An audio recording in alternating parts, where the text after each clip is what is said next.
Então, boa tarde, pessoal, né? Bem-vindos a esse curso de habilidades e técnicas cirúrgicas, né? Idealizado aí pelo Dr. Luiz. Pode... Alguém passa aqui pra gente? Petri, você passa aqui pra gente?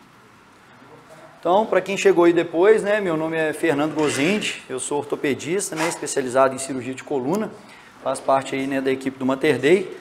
E nós vamos começar agora pelo módulo de medições da coluna e suas propedêuticas, né?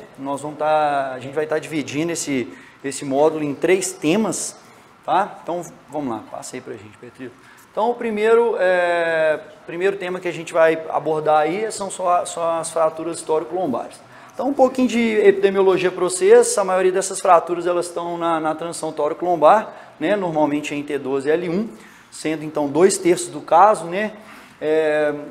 A literatura mostra aí que um pouquinho, discretamente aumentado aí na região de L1. Elas têm uma curva bimodal, então normalmente alta energia concentrada, né, aí nos pacientes mais jovens e nos pacientes mais idosos por trauma de baixa energia. Quando por alta energia, normalmente 50% de lesões associadas, né, então avaliação de baço, fígado, fratura de membros, né, e os traumatismos crânioencefálicos, né. As lesões neurológicas acontecem em 20% dos casos, normalmente na região torácica, por causa, né, da anatomia da região, né, um canal mais estreito, uma coluna mais rígida, uma vascularização típica ali na região, né, e a paraplegia em 7% dos casos. Pode passar, Petri. Então, a classificação mais importante para a gente é a da AO, né, a AO sugere, inclusive, que a gente comece do tipo C e vai indo C, B, A. Só que mais para título de ilustração para vocês, a gente tem a A0, né, que é a fratura estável, uma fratura aí normalmente processo transverso, processo espinhoso. A fratura do tipo A1, que é um comprometimento de uma placa vertebral, né, então a gente tem a integridade do muro posterior, pode passar. A fratura do tipo A2, em que a gente vai ter o acometimento dos 2 platôs, né, vertebrais e um muro intacto. E a fratura do tipo A3, em que a gente começa então a chamar ela de fratura em explosão, né? Uma explosão parcial. Então, a gente vê que a gente tem o acometimento de um platô das vértebras e do muro posterior, certo? Então, na verdade, é uma fratura que começa a ter um pouco mais de energia. A gente pode ter também nessas fraturas um acometimento do arco posterior, né? Normalmente só da parede interna, que é o que a gente chama aí, né, que é a fratura de galho verde. E normalmente nessas fraturas a gente pode observar um distanciamento dos pedículos que caracteriza aí a fratura de explosão. Pode passar? Na fratura A4, então a gente tem o acometimento dos 2 pedículos e do muro posterior, são fraturas com uma força de compressão um pouco maior, e a gente vai ver aqui, quanto maior a explosão da vértebra, menos a capacidade dela suportar a carga. Pode passar? As fraturas do tipo B, são fraturas, então, que a gente já começa a ter um comprometimento da banda de tensão. No caso, a B1, da banda de tensão óssea, então são as chances ósseas, né? A lesão, normalmente, então, ela corre pelos pedículos, e elas podem se estender aí para as partes moles, chegando ali, né, na porção ali do istmo espinhoso. A B2 é uma fratura por tração posterior e uma compressão na região anterior. Então, ela é uma lesão que ela corre, então, pela banda de tensão ligamentar. Então, é uma fratura que tem uma estabilidade, né? E normalmente ela está associada aí com um acometimento, né, com uma fratura do corpo. Pode passar. E as do tipo B3, a tração já é na região anterior, então ela leva uma lesão da banda de tensão anterior, né, ou através do disco, ou através do corpo. As estruturas posteriores elas estão intactas, então normalmente você não tem, né, a gente não vai ter a translação, e normalmente mais frequente em pacientes com patologias que levam à rigidez da coluna. As fraturas do tipo C, né, são mecanismos de rotação e translação, então a gente tem uma energia maior. Normalmente, a lesão dos elementos anteriores e posteriores, por isso a gente vai observar a translação nessas fraturas e, consequentemente, maior possibilidade aí de lesão neurológica. Então, sabendo os tipos de fratura, a gente vai entrar para o objetivo da aula, né? Quais são, então, as medições importantes que a gente tem que olhar numa fratura? Então, vamos lá, Petri. Primeiro delas, né, que a gente viu algum dos grupos aqui, né, tentando ali obter, então é o ângulo de deformidade regional, Então, é o ângulo de deformidade regional e daquele lado também o ângulo de cifose ou ângulo K, tá? Então, como é que a gente vai traçar esse ângulo? O ângulo de cifose ou ângulo K, a gente vai traçar uma linha paralela ao platô inferior da vértebra proximal não fraturada e depois uma linha no platô superior da vértebra distal não fraturada. E esse ângulo vai dar para a gente mais ou menos uma estimativa se esse paciente tem uma instabilidade posterior ou não. O ângulo de deformidade regional, então para a gente medir a cifose daquela região, a gente traça um platô, uma linha no platô superior da vértebra, então diferentemente desse aqui. Então é no platô superior da vértebra não acometida e depois uma linha no platô inferior da vértebra distal não acometida. Esse ângulo também vai dar uma previsibilidade da gente de instabilidade. Do mesmo jeito que a gente pode, no caso das fraturas com uma translação maior, a gente pode pegar em blocos. Então a gente traça uma linha, uma outra maneira de traçar traça uma linha paralela à parede posterior do bloco proximal, depois uma linha paralela na porção da parede posterior do bloco distal e a confluência desses ângulos vão dar para a gente. Normalmente, quando se tem uma angulação, uma cifose acima de 30 graus na tóraco-lombar ou de 10 graus na região da lombar, a gente entende que é uma fratura com possibilidade de instabilidade posterior. Vou passar. Fernando, só fazer uma volta. observação aqui. Do ponto de vista conceitual, quando vocês forem fazer qualquer tipo de leitura, né, isso já é importante no entendimento de vocês. Tanto na leitura quanto na execução de uma mensuração, o conceito, tudo que é mais se trata de cifose, tudo que é menos se trata de lordose. Então, quando vocês forem mensurar uma cifose, uma fratura torácica, você tem que colocar mais, por exemplo, 30 graus. Né? Se você for mensurar isso na lombar, você tem que colocar menos, aí depende do que você tiver de alinhamento. Né? Então, lembrar disso, menos lordose, mais cifose. Sabe isso? Oi? Sabe isso? No caso que a gente pegou também? Diria que sim. Você vê que tem uma integridade, né, da músculo posterior. Sim. Vamos lá. Outro parâmetro importante da gente estar medindo, então, é a deformidade anterior. Quais são as maneiras, né? Eu vi no grupo da Patrícia aqui uma medição assim. Então, a gente tem duas maneiras. Ou a gente vai medir através de parâmetros em proporção. Então, a gente traça uma linha médio P linha. Então, a gente vem aqui na parede posterior, médio comprimento. Vem na parede anterior, médio comprimento. Então, a gente faz uma proporção. Depois, fazemos uma proporção na vértebra distal à fratura. Aí, a gente vem na fraturada, mede a proporção aqui no muro posterior, mede a proporção, né, das duas e a gente vai ter aí quantos por cento essa fratura teve de afundamento. Então, eu não tenho essas medidas daqui, mas a medição foi mais ou menos, né, como proposta ali na região, a gente viu que essa vértebra aqui ela está com um afundamento de 55%.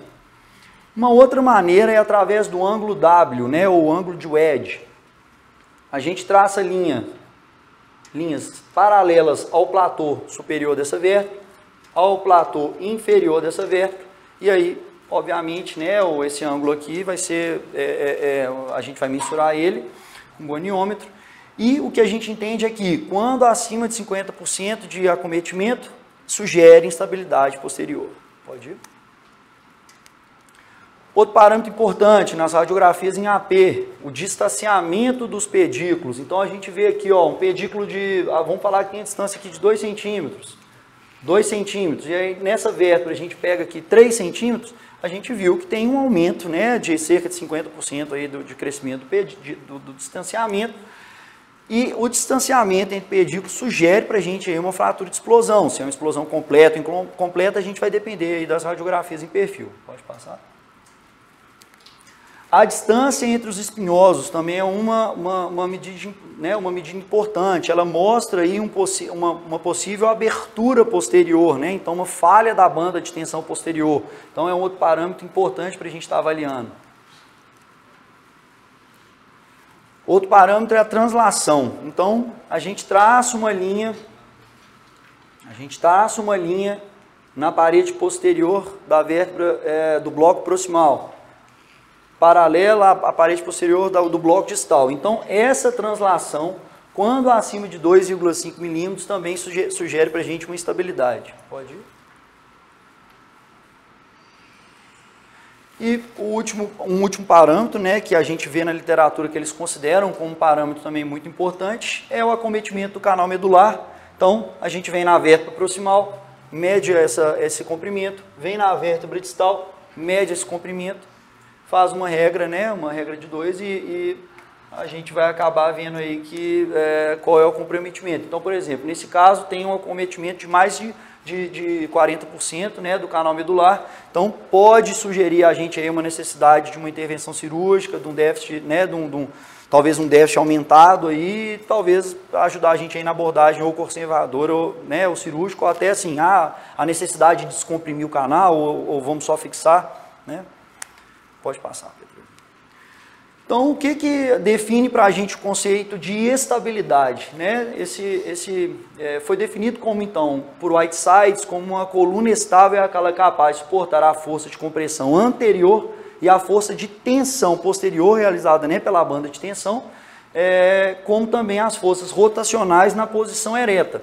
Então, a nossa decisão de cirurgia, né, vai então ficar em torno das instabilidades que a gente aprendeu, né, na teoria aqui, através, né, das medições ali de translação, de cifose e tudo mais, e a partir do déficit neurológico desse paciente. Então, Vaccaro, ele criou uma tabela aí para ajudar a gente a definir quando que a gente vai operar. Então, a gente vê que a gente vai estudar a imagem, vai fazer esse somatório e vai decidir entre 3 pontos. Conservador, 4 vai ser de acordo com o paciente, e nos 5 ou mais a gente vai indicar a cirurgia. Pode passar. Então, mais um resuminho assim. A maioria das fraturas, elas são de tratamento conservador, tá? Normalmente a gente vai tratar elas com um colete de, né, um OTLS, o Boston, um Dewitt. Em relação às fraturas do tipo A, os indicativos para a gente, né, indicativos importantes que ajudam a gente a definir o tratamento cirúrgico. Então, é um déficit neurológico progressivo, uma cifose ali na região acima de 30 graus, um acunhamento acima de 50 graus, e no caso das fraturas em explosão, que a gente tem uma compressão do canal ali acima de 40%. E por fim, pode passar. As fraturas do tipo B e C, normalmente elas são de tratamento cirúrgico, quase todas elas, por exceto, com exceção das fraturas de chance, as B1, né, que a gente vai tentar aí o tratamento conservador. E a questão da via, a gente vai estudar, obviamente, né, se tem acometimento mais anterior, das duas, da região posterior ou anterior, e vai depender muito da experiência do cirurgião. Então, a gente pode, né, entende-se por essa deformidade, então, a gente, você diz um ângulo de acunhamento da vértebra, ou... Volta aí, eu considerei esse aqui, é isso aqui, ó, volta, não, mais um, aqui, ó, não, volta, vai, não, desculpa, vai, aí, aqui, tá? Não tem pergunta ruim, é isso mesmo, é pra gente ir interagindo e tirando as dúvidas mesmo, tá?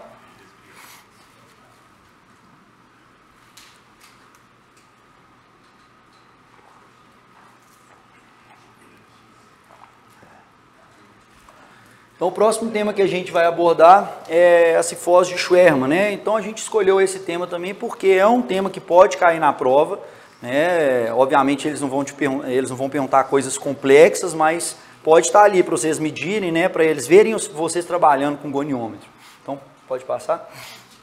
Então, um pouquinho de epidemiologia, a incidência de 1 a 8% da população. Algumas literaturas falam que é homem, né, igual entre homens e mulheres, algumas falam predomínio discreto aí no sexo masculino, e a gente vê que as meninas tendem a ter curvas maiores. É um tipo de cifose estrutural, né, mais comum do adolescente. A gente vê que a cifose torácica ela vai aumentando aí conforme a idade, e sendo que 1/3 delas vai ter escoliose. Parâmetros normais, né? A lordose cervical aí, obviamente vai depender da literatura, mas 10 a 30 graus na cervical, cifose torácica de 20 a 45, 20 a 40, a lordose lombar de 30 a 65.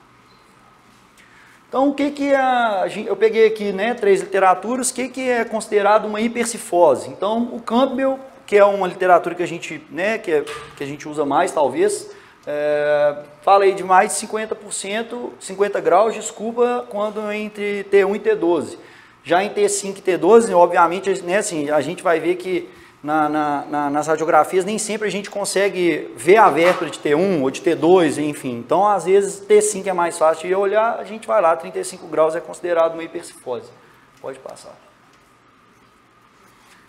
O diagnóstico, normalmente esse paciente vai chegar para a gente com uma queixa de dor e má postura. Né? O diagnóstico desses pacientes, normalmente eles acontecem após os 10 anos de idade, porque é o momento que a gente tem a ossificação da apófise anular, né? Então a gente consegue olhar para a vértebra e medir a angulação, né? O acunhamento dela ali em mais de 5 graus. Então, na forma típica, que é a forma mais comum, um cara, né, o Sorensen, né, então ele criou uns critérios, né, em que a gente, se a gente tiver um acunhamento de mais de 5 graus em 3 vértebras consecutivas, ou 15 graus somados em 3 vértebras consecutivas no ápice da curva, a gente vai diagnosticar ali como uma cifose de Schwermann. Na forma atípica, né, mais para ilustrar para vocês, a gente pode ter as linhas apofisárias irregulares, a gente pode estar apresentando um nódulo Schimoll, né, ou se não na radiografia tem uma diminuição ali do espaço intervertebral. Pode passar. No exame físico, né, muito importante, no teste Adams, esse paciente normalmente tem uma angulação aguda na flexão, né, e a gente vai ver que quando ele estende a coluna, essa deformidade ela prevalece, né, então mostrando ali uma rigidez, né, da curva desse paciente. Normalmente encontra-se também uma contratura de peitoral e os isquiotibiais. Pode passar.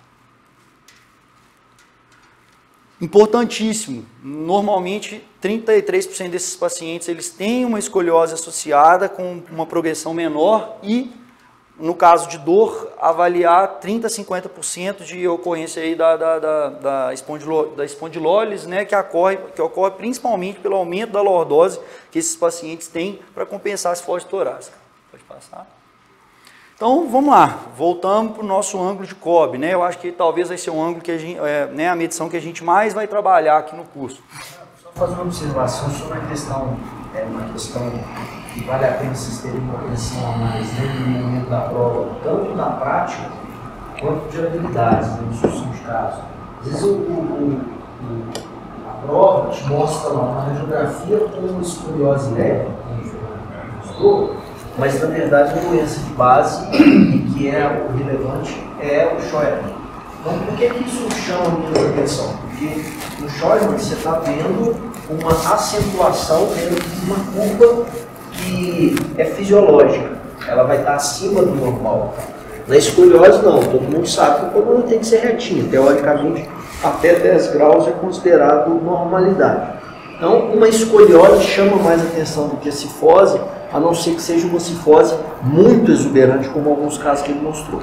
Então, esses valores de referência que ele colocou são importantes e os critérios de acunhamento vertebral, porque isso vai te conduzir para o diagnóstico correto. E às vezes não você ficar direcionado para a escoliose, que não é o relevante em relação à doença básica. Então, volta aí, Petro, rapidinho. Eu coloquei essa imagem aqui maior só pelo seguinte, quando a gente vai medir o ângulo de Cobb, talvez uma dificuldade, né, que a gente reparou que era o momento mesmo da gente pegar o goniômetro, né, o goniômetro e ter dificuldade, algumas radiografias, às vezes a gente vai receber uma radiografia que ela é pequena. Então, por exemplo, se você traçar um ângulo aqui, né, vamos falar assim, um platô aqui, você vai vir para cá. Traçou o outro platô aqui, né, supostamente. Teoricamente, a gente tinha que ligar essas duas linhas aqui na frente. Às vezes a gente vai ver que não tem espaço na radiografia para fazer isso. Então, uma alternativa a gente traça uma linha perpendicular a essa linha demarcada aqui, traça uma linha perpendicular a essa linha demarcada aqui e a confluência dessas linhas vai nos dar esse ângulo de copo também. Então, normalmente é assim que a gente vai medir por causa do tamanho das radiografias. Pode ir. Então, vamos lá. Chegou para a gente um paciente no consultório, né, no ambulatório lá de coluna. E aí, essa imagem aqui foi uma imagem cedida, né, pelo colega da equipe, do André Castilho. Então, a gente vê que ele delimitou aqui. Então, como que nós vamos marcar as curvas num Schwermann? Primeiro, você vai definir quais são as vértebras com maior inclinação. Então, a gente pega aqui a radiografia em perfil. A gente vê que ele determinou, né, que ele veio com o goniômetro, então, mediu esse. Eu acho que essa aqui tem uma angulação maior. Beleza, traçou um traço aqui. Aí veio aqui para torácica, veio descendo. Enfim, isso é uma ponderação dele. Ele entendeu que L2 tem uma maior inclinação. Então, completando aqui a curva da cifose da paciente. Só um macetezinho também. Uma forma prática de vocês definirem isso, eu estou na dúvida se é S ou S. Aí você vai e faz uma bolinha aqui na parte mais anterior do corpo, uma bolinha na posterior. Vem lá de baixo, faz uma bolinha e faz outra bolinha. Você vai ter um parâmetro muito mais fácil. Porque quando você faz essa mensuração toda de igual a gente faz, fica mais intuitivo. Mas quando você faz isso com menos frequência, você faz esse pontozinho de referência, você vai começar a ver que a vértebra vai inclinando e vai chegar uma hora que ela vai voltar. Esse momento de deflexão, habitualmente, é onde o platô está mais inclinado lá dentro. Só tem outra dica só para rapidinho. ele, o acunhamento da vértebra. Vou mostrar aqui. Eu vou dar só uma outra dica aqui, que é importante, porque isso que a gente está conversando, às vezes é difícil. Eu vi que alguns tiveram dificuldade de saber qual vértebra que eu uso. E, então, além desses detalhes que o Luiz e o Fernando falaram, eu uso muito o disco tanto para cifose quanto para escoliose. Para escoliose mais ainda, tá? A gente vê que às vezes o disco ele tem uma altura menor aqui e uma altura maior aqui. Quando a gente vai chegando aqui para baixo, a gente já vê que os platôs começam a ficar paralelos. Eu não estou chegando bem daqui, mas vocês devem enxergar melhor. Então ali você já vê que a curva terminou. E às vezes você vê até já o disco começando a inverter. Aqui o disco ele é maior na frente e menor atrás. Então isso aqui já está fora da curva. A curva acabou, entendeu? Você pode ir até no máximo onde esses discos ficaram paralelos. Significa que é o final da sua curva. Isso vale para a cifose e vale para a escoliose. Talvez é uma das medidas assim, mais fáceis de se identificar a curva. Isso aí. Então, eu dei um zoom aqui nessa região para mostrar para a gente o quê? Quando a gente observa na região apical dessa curva, né, desse paciente, se a gente fizer o ângulo, mediu, né, o acunhamento dessa vértebra aqui, nessas vértebras, eu não tive acesso a essa imagem no sistema, mas aparentemente a gente vê que elas têm um acunhamento maior que 5 graus em 3 vértebras consecutivas. Então, preenche o critério de Sorensen, né, uma escoliose de Schwermann. Desculpa, uma cifose de Schwermann. Pode passar para a gente. Então, tá aí as medições são importantes, a gente está fazendo o Schwermann, então nós vamos determinar, né, as vértebras da cifose, vamos fazer a cifose torácica, vamos fazer a lordose lombar, que normalmente nesses pacientes vão estar aumentados, né? A gente tem que entender que esse paciente está tentando compensar, né, ter um balanço. E nós não vamos entrar em detalhe, eu acredito que, né, é uma coisa mais para especialização, mas hoje entende-se, quando a gente pensa em espondilolistese de alto grau ou Schwermann, vem na cabeça equilíbrio sagital, né? E a gente entende que a medida do índice pélvico, que é essa medida aqui, sai da confluência das cabeças femorais, vem no meio do platô de S1 e desce perpendicular aqui à linha do platô de S1, é a incidência pélvica. Normalmente essa medida da incidência pélvica é uma medida que tende a ser fixa durante a nossa vida, ali depois da fase da adolescência, e ela corresponde ao somatório do ângulo sacral mais do tilt pélvico. O ângulo sacral, então, uma linha paralela ao platô de S1 e uma linha na horizontal, e o tilt pélvico, a gente vem aqui da cabeça, do centro da cabeça femoral, uma linha vertical e a outra ligando ali ao ponto de S1. Então, o somatório dessas aqui tendem a dar para a gente, né, a incidência pélvica.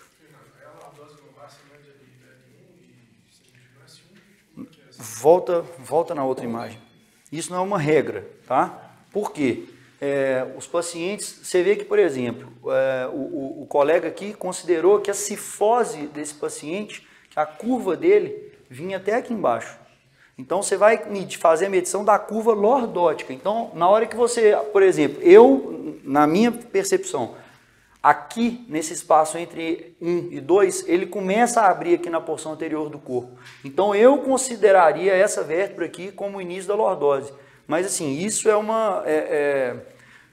essas pequenas divergências de mensuração, elas não vão ter uma repercussão tão importante nesse sentido. Mas você vai medir a cifose aonde houver cifose e lordose onde houver lordose.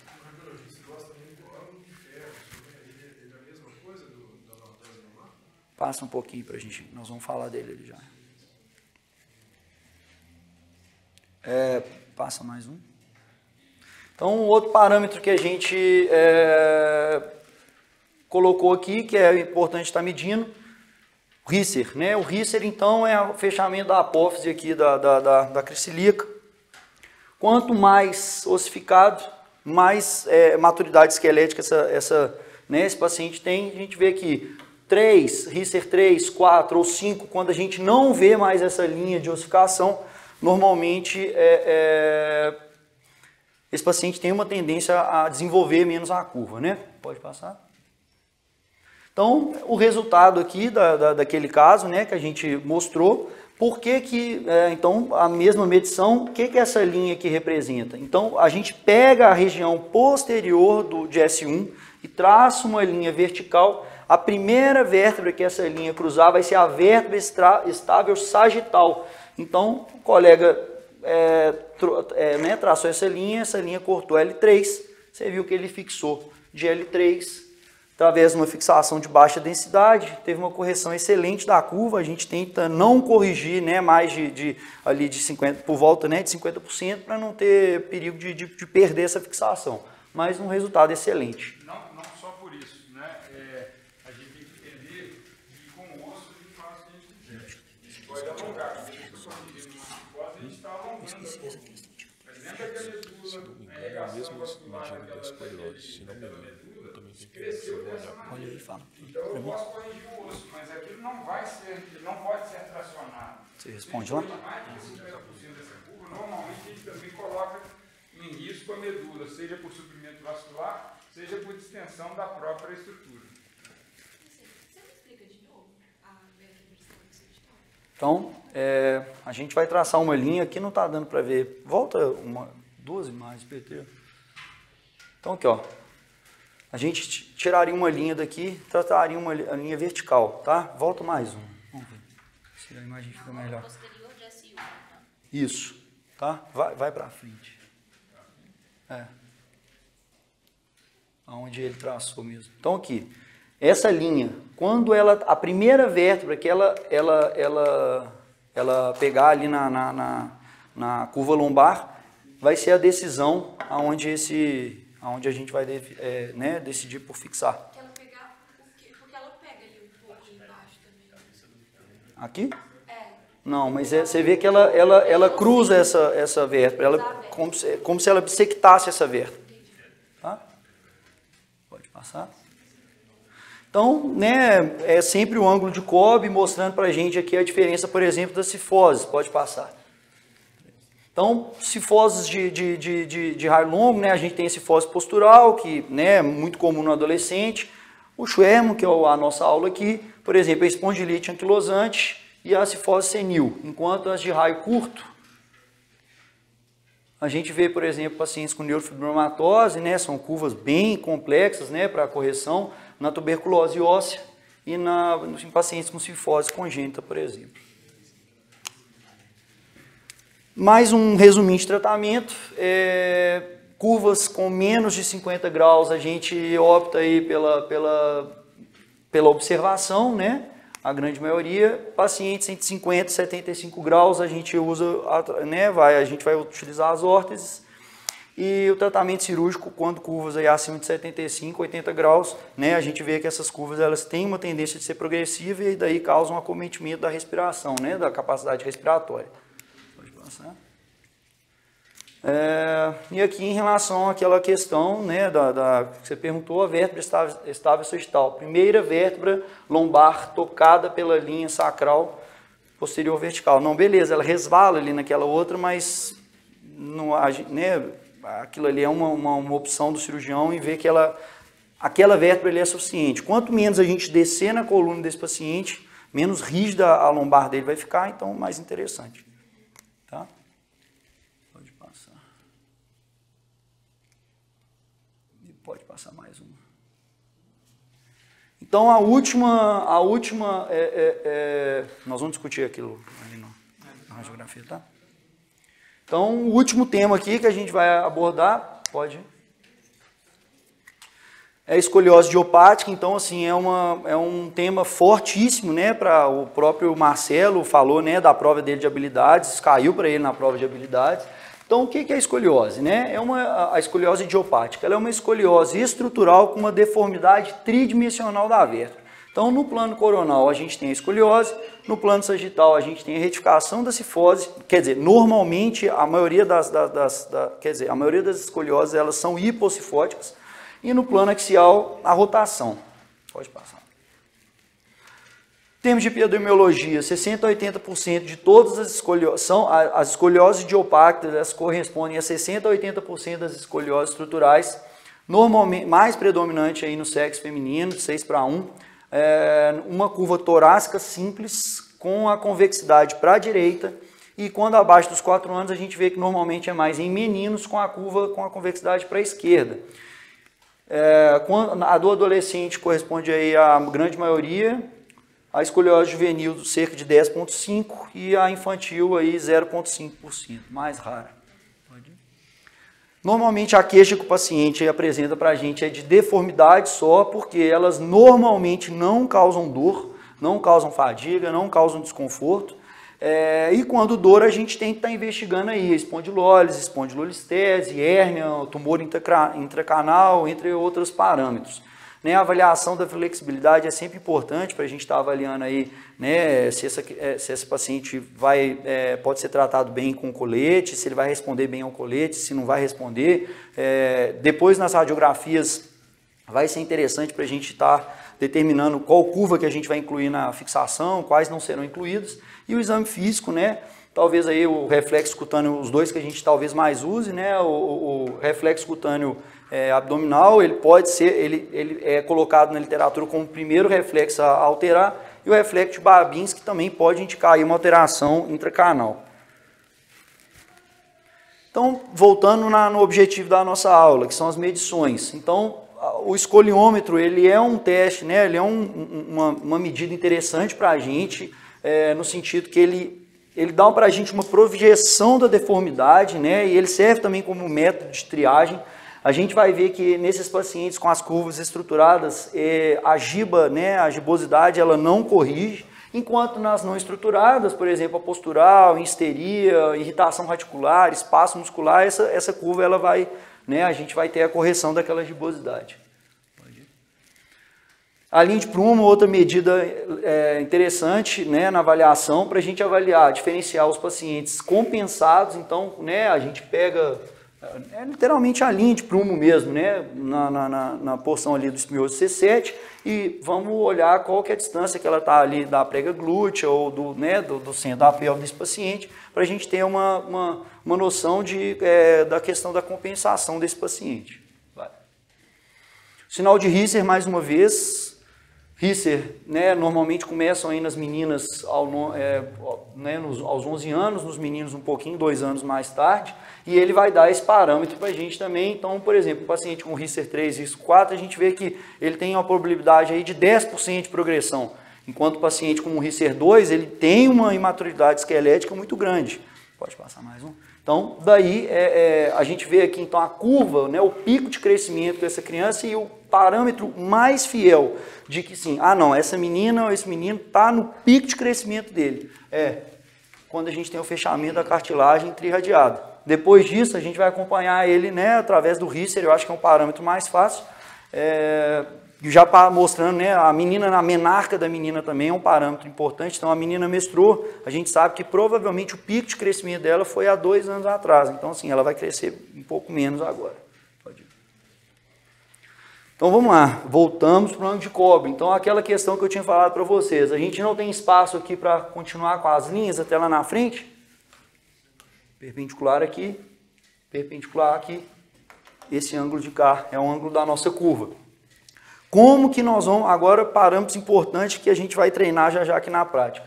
Aonde que a gente vai começar a desenhar essas linhas nossas? Então, a primeira vértebra que é importante que a gente tem que determinar é a vértebra terminal. Então, ela define o início e o fim da curva desse paciente, né? É a vértebra com maior inclinação. Então, vamos lá, a gente vai medindo, vai medindo, vai medindo, vai medindo. Então, aqui, a vértebra com maior inclinação voltada para a concavidade desse paciente, a gente vai definir como a vértebra terminal, né, proximal, e a vértebra de cá, para a gente definir. Não, aqui é a curva de escoliose desse paciente.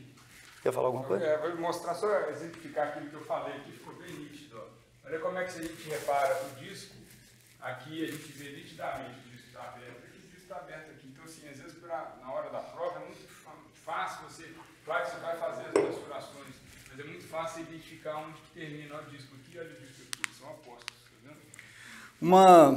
Uma coisa que a gente tem que ficar, né, o Marcelo falou isso, então assim, uma coisa até que a gente tem que ficar muito atento, que às vezes pode ser uma questão que pode gerar erro para a gente negligencia uma outra curva. Então você vê uma curva grandona demais aqui e uma outra menor aqui assim, aí você fala assim, a curva é essa aqui, esse é um Lenk 1, né, para quem já está familiarizado com a classificação, não, esse é um Lenk 1 tal, e não mede essa curva de cá.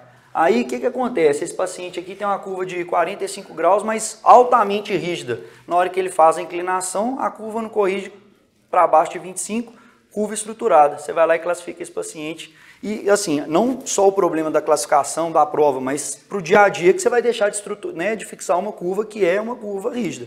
Então, vai gerar uma descompensação depois na hora que você vê o tratamento cirúrgico desse paciente. Mas, pode ir. Outro parâmetro importante, a vértebra apical. Então, a vértebra apical ela é a mais afastada da linha média sacral. Então, você desenha ali a linha média sacral. A vértebra que for mais afastada dessa linha é essa vértebra apical da curva. Ela é a vértebra mais rodada. Então, quando a gente olha os pedículos dela, a gente quase vê, tem vértebra que você vê o pedículo de lado, né? Ou até mais às vezes. E ela, normalmente, ela é a que menos tem inclinação em relação ao plano, né, sagital. E ela vai ajudar a gente na classificação de Lenk, porque quando ela estiver localizada lá em cima, que ela vai definir aquela curva como uma curva torácica alta, de T2 a T5, se ela estiver entre T6 e T11, ela vai colocar para a gente como uma torácica principal, e quando está entre T12 e L1, como uma tórico-lombar ou lombar. Ai, desculpa. Vértebra neutra é a vértebra sem rotação. Então aqui, ó, vamos falar aqui, 5, 4, 3, 2. Ele entendeu que depois da curva, a vértebra que não tinha rotação, então quer dizer, a gente vê os dois pedículos, né? A gente vê os dois pedículos numa porção simétrica aqui em relação ao corpo, ele colocou essa vértebra como uma vértebra sem rotação. Ela é um dos parâmetros que são importantes aqui na hora que a gente vai escolher o nível de fixação. E a vértebra estável, que é a vértebra, igual a gente tinha conversado, desculpa, esqueci seu nome. Desculpa, eu não sei seu nome. Ana. Aquela hora que você tinha perguntado, essa aqui é uma vértebra que é bissectada também pela linha sacral média. Então aqui, ó, só que no caso a vértebra estável é qual? Essa vértebra que é bissectada. Então vamos lá. Você vê que essa vértebra aqui, ó, ela não tem rotação. Essa tem rotação, mas ela é bissectada. Então são dois parâmetros importantes para a gente definir também. Tá? Também importante na escolha. No caso da não rodada, você vai fixar uma barra. Não é simples assim. Hoje, né, isso vai depender de uma... Nós vamos treinar isso na prática ali, eu vou te ajudar nessa questão da escolha. Mas isso é uma discussão até nos congressos de cirurgia. Não... Vai ter gente defendendo uma acima, uma abaixo. Então se você pegar um caso... mas nós vamos tentar discutir isso ali mais na prática. Então, isso é a tabela de Lenk, né? Infelizmente, a gente tem que decorar isso para a prova, entre muitas outras. Mas, depois que a gente definir, então, quais são as curvas, vamos fazer as radiografias de inclinação. né? Qual é a curva principal, qual é a curva, quais são estruturadas, quais não são. A gente vai colocar aí, não, então a gente tem um link 1, um link 2. Passa mais uma para a gente, Petri. Então aqui, ó, por exemplo, nesse caso, o colega foi lá, mediu aqui, ó, 48 graus nessa curva, 30 graus nessa curva de cima e 30 graus na curva lombar, beleza? Ele fez as inclinações e essa curva aqui corrigiu para 10. Essa curva aqui corrigiu para 10, então são curvas não estruturadas. A gente não tem que incluir essas curvas na fixação. Pode voltar? Eu acho que é só importante mencionar os critérios de quando a gente considera uma curva estruturada. Quando a gente pede uma radiografia ou paciente escoliose, somente a escoliose osteoplática, a gente pede um raio-x panorâmico da coluna. O ideal é que ele pegue inclusive o quadril, né? Mas em AP, em perfil e perfil com inclinações laterais. Essas inclinações laterais é que vão determinar o quanto que aquelas curvas corrigem e a gente tem critérios para determinar se ela é estruturada ou não. E normalmente, se elas corrigem para menos de 25 graus, elas não são estruturadas. Por isso que essa classificação, aí depois a gente pode até repassar a classificação, não é o grande objetivo da aula, mas às vezes vocês têm que determinar, dentre aquelas curvas, quais são as estruturadas ou não. Então, vamos dizer que essa curva corrigiu para 15, essa 15. Então, são curvas não estruturadas. Essa curva aqui corrigiu para 40, então é uma curva rígida. Então, beleza, ele foi lá na tabelinha de Lenk, então uma Lenk tipo 1. Aí, ele vem para os modificadores. O modificador sagital torácico, ela vai ser em relação à cifose torácica. Então, é medida ali de T5 a T12. Quando essa cifose abaixo de 40, ela é hipo, né, ou negativo. Quando for entre 10 e 40, normal. Quando for acima de 40, 50, ela é hiper ou positiva. Vamos falar então aqui que essa medição ele não conseguiu medir aqui em relação a T5, mediu em T1. Ficou em 50 graus. Então seria uma Lenk. Na verdade a gente vai falar isso primeiro, mas seria uma Lenk 1 mais. Em relação ao modificador da lombar, a gente vai determinar em relação à vértebra apical da curva lombar. Então, mais uma vez, a gente traça a linha médio sacral, determina qual que é a vértebra que distancia, que fica mais lateralizada em relação a essa linha. Então, vamos falar que seja aqui, ó, 5, 4, 3. E aí, de acordo com aonde essa linha cortar, a gente vai determinar que é uma modificadora A quando for entre os dois pedículos, B, quando ela cortar aqui a parede, entre a parede medial do pedículo e a parede lateral da vértebra, e quando ela ficar medial à vértebra, né, apical, vai ser uma tipo C. Então vamos falar que seria uma Lenk 1 B+. Beleza? Mas só um parêntese, foi convencionado por Lenk, a classificação dele, ela leva em consideração a cifose de T5 a T12. Por que isso é assim? Porque antigamente a gente tinha radiografia de baixa qualidade. Então, com a sobreposição do ombro, você não conseguia medir a cifose completa do paciente. Você acabava começando a conseguir enxergar alguma coisa em T5. E aí você conseguia fazer.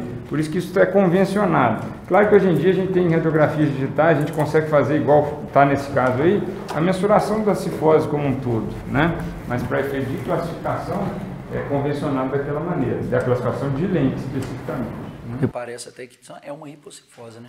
O que é normalmente mais frequente, né? Beleza. Então, só um tratamento resumidamente. 10 a 25 graus, né? Abaixo de 10 graus a gente nem considera escoliose, né? Então escoliose é só quando a curva é acima de 10 graus. Então de 10 a 25 ali graus a gente vai normalmente tratar com a fisioterapia, a gente vai só acompanhar. Obviamente, dependendo da possibilidade da imaturidade esquelética desse paciente, se for um paciente já maduro, né, vamos falar, uma mulher de 20 anos, né, 19 anos, né, praticamente não vai crescer.